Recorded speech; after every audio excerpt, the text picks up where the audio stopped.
It's me, Miss Lewis again. I'm going to try to read The House on Mango Street to you guys in case you need to listen to it.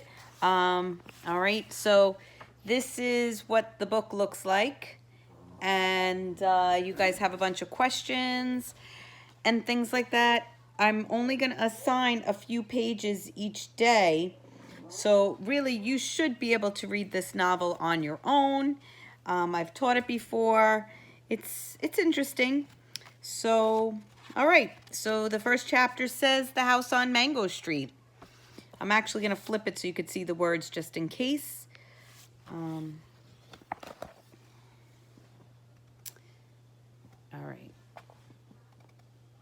In case you want to see the words, I'm going to actually have to flip it back because I can't do that. All right, you got to look at my beautiful face in case you missed me. Here we go. If you hear the dog barking, just ignore. And, you ready for this one? My house, the clean house on the block. So this is where I sit when I watch TV. And it's so funny because we're reading The House on Mango Street and how houses are. It's kind of fitting. So I'm going to flip the video around so you could see things. And so I sit in this seat where I am, and you could see like my kitchen and the eating part of the kitchen. My husband usually sits where that blanket is. And there's Ozzy with the sloth over there. There's a bathroom, and that's my messy office. And in that hallway is the playroom.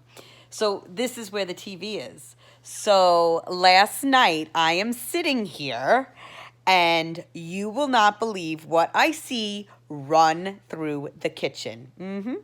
Have you thought about what I could have seen run through my kitchen? Yeah. Did you guess? It was a mouse. So I said nothing at first because I was like, maybe I'm seeing things, you know? So when I watch TV, I have to actually look.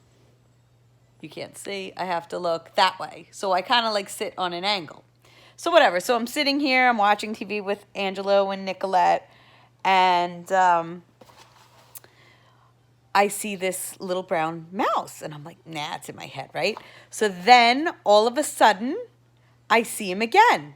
I'm like, what? So then I look and I see that door right there, the one you could kind of see the messy door closer to, all right, the TV. And I see him go in there. So now I run over there. I'm like, I saw a mouse. Oh my God, right? So we're like looking, the office is just a hot mess. It's like our project that we're going to start working on. Then we're like, all right, he's in there. 10 minutes later, the mouse came out again. Now he goes into the bathroom. I literally could have picked up his tail. Sorry, couldn't do it. So now I'm looking through the bathroom. My bathroom's not that big. It's clean. There's nothing, no mouse. He hit again. So now we're watching TV. He then darts from over there where he comes underneath that chair. Then he goes underneath the TV stand. So now my husband and I are like, he's there. We can't get him. He darts over to Ozzy's water bowl over there. Then he runs underneath the refrigerator. So we're watching him. He kept going from the refrigerator to the other side of the kitchen, which you really can't see from here. Well, finally we opened up the door and the mouse went outside. Well, just now, about 15 minutes ago, the mouse came back. So now I'm waiting. So if you hear me scream, that's why. There's a mouse in my house, which is perfect because we're about to read The House on Mango Street. Here we go. Page 3, The House on Mango Street. We didn't always live on Mango Street. Before that, we lived in Loomis on the third floor. And before that, we lived in Keeler. Before Keeler, it was Paulina. And before that, I can't remember. But what I remember most is moving a lot. Each time it seemed there'd be one more of us. By the time we got to Mango Street, we were 6. Mama, Papa, Carlos, Kiki, my sister Nenny, and me. Oh my God, I forgot about that. One of the character's sister's names is Kiki. How funny. And it spells it just like you. The house on Mango Street is ours. And we don't have to pay rent to anybody or share that yard with the people downstairs or be careful not to make too much noise. And there isn't a landlord banging on the ceiling with a broom. But even so, it's not the house we thought we'd get. Page 4.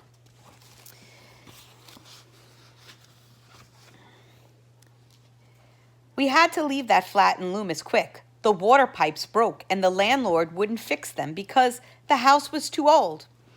We had to leave fast. We were using the washroom next door and carrying water over in empty milk gallons.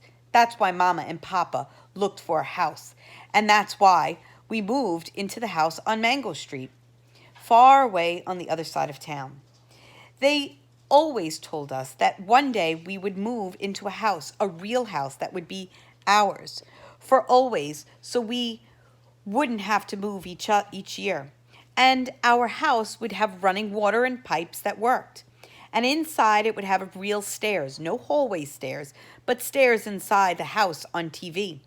And we'd have a basement and at least 3 washrooms. So when we took a bath, we wouldn't have to tell everybody. Our house would be the white with trees around it, great big yard and grass growing without a fence.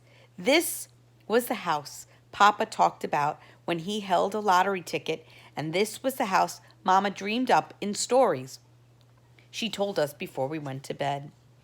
But the house on Mango Street is not the way they told it at all.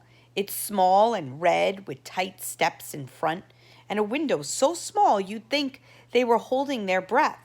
Bricks are crumbling in places, and the front door is so swollen you have to push hard to get in. There is no front yard and only 4 little elms the city planted by the curb. Our back is a small garage for a car we don't own yet, and a small yard that looks smaller between the 2 buildings on either side. There are stairs in our house, but they're ordinary hallway stairs, and the house has only 1 washroom. Everybody has to share a bedroom, and Mama and Papa and Carlos and Kiki, me and Nenny.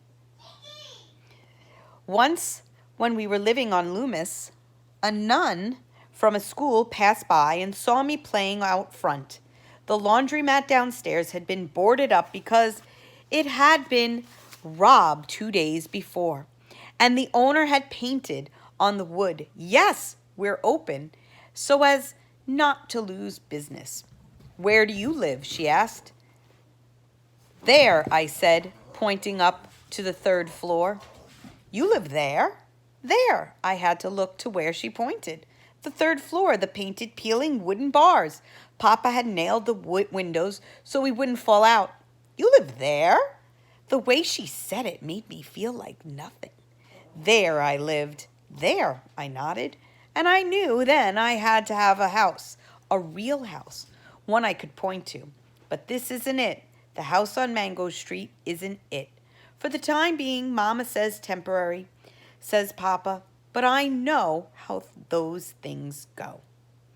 I'm going to stop here because this is so far an 8-minute video, and I'm going to make a second video, or really a third now, which you guys will then listen to the next chapter. Actually, I'm going to keep going. All right, here we go. The next chapter is Hairs. It's a vignette. It's page 6, and it's teeny tiny if you look. I'll show you. It's really only maybe a page. Excuse me, guys. I have a wicked cough. When we were off our first week, I had pneumonia, and I'm still, trying to get this cough, all the phlegm out. So, excuse my cough. I am not corona, just so you know. Here we go. Page 6. Everybody in our family has different hair. My papa's hair is like a broom, all up in the air, and me and my hair is lazy. It never obeys barrettes or bands, and Carlos's hair is thick and straight. He doesn't need to comb it. Nenny's hair is slippery, slides out of your hand, and Kiki, who is the youngest, has hair like fur. But my mother's hair like little rosettes, like little candy circles, all curly and pretty, because she pinned it in a pin curl all day. Sweet to put your nose into when she's holding you and you feel safe is the warm smell of bread before you bake it. It is the smell when she makes room for you on her side of the bed, still warm with her skin, and you sleep near her. The rain outside falling and Papa snoring. The snoring, the rain, Mama's hair that smells like bread. So that's it for these first day of reading. You have tons of questions to answer. If you did not do your former work last week, most of you did, which was awesome. I'm in the process of grading it, and I did write little things for you guys, so you should really try and look to see what I wrote about what you did. I'm really impressed with you guys. I know this is really hard, but keep up the good work. All right, I'll see you guys later.